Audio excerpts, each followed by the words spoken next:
না, আরে প্রত্যেক দিন উপরে দেওয়া হয় না, আজকের নিচে।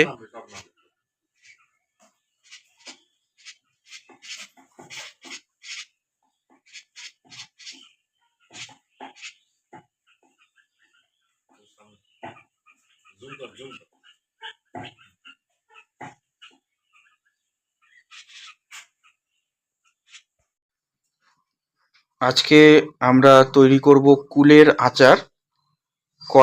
শুকনো কড়াইয়ে আমরা মশলাটা করে নেব। কড়াইয়ে দিয়ে দিব শুকনো লঙ্কা, এটা হালকা করে ভেজে নেব।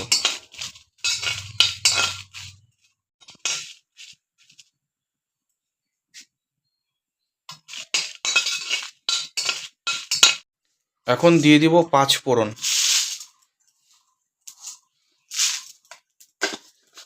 দিয়ে দিব মৌরি,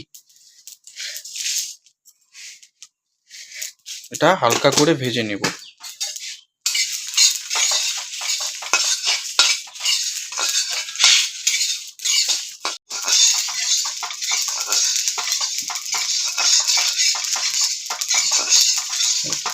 হয়ে গেছে, এটা এখন নামিয়ে নিলাম। এটা ঠান্ডা হবে, তারপর এটা মিক্সিতে গুঁড়ো করে নেব। এই কড়াইয়ে দিয়ে দিব ঠান্ডা জল,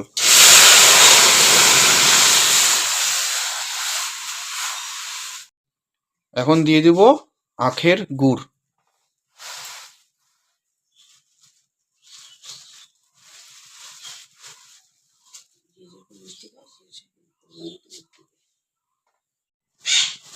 যে যেরকম পরিমাণে মিষ্টি খায় সে সেরকম করে সেই পরিমাণে গুড় দিয়ে দিবে। যে আমাদের যে কুলের আচারটা হবে সেটা ঝাল, টক, মিষ্টি, নোনতা সব একদম সমান থাকবে।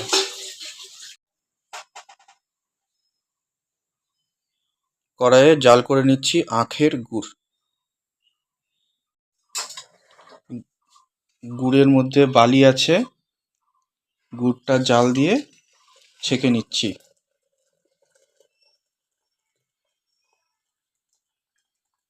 কত নোংরা বেরোলো, আবার কড়াইয়ের মধ্যেও আছে।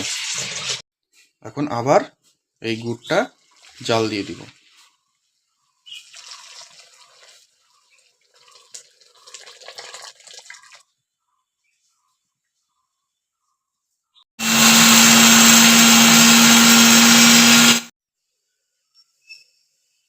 মশলাটা গুঁড়ো করে নিলাম।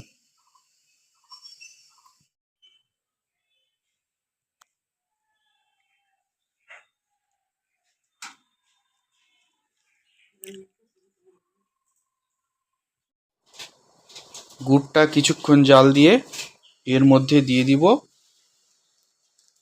কুল, দিয়ে দিলাম কুল বড়ই।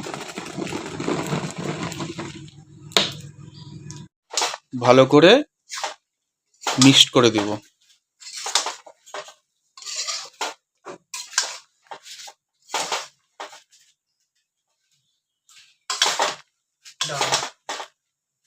ও লঙ্কার গুঁড়ো,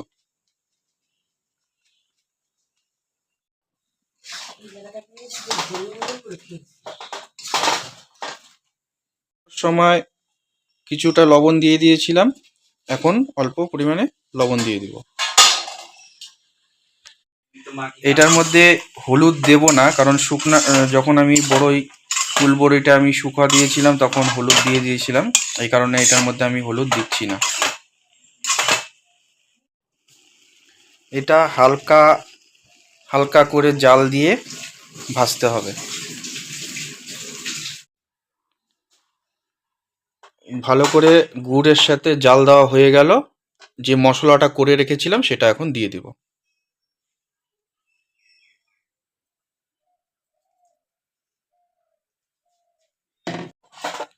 এখন ভালো করে মিক্সড করে নেব। আর তৈরি হয়ে গেল কুল বড়ইয়ের আচার।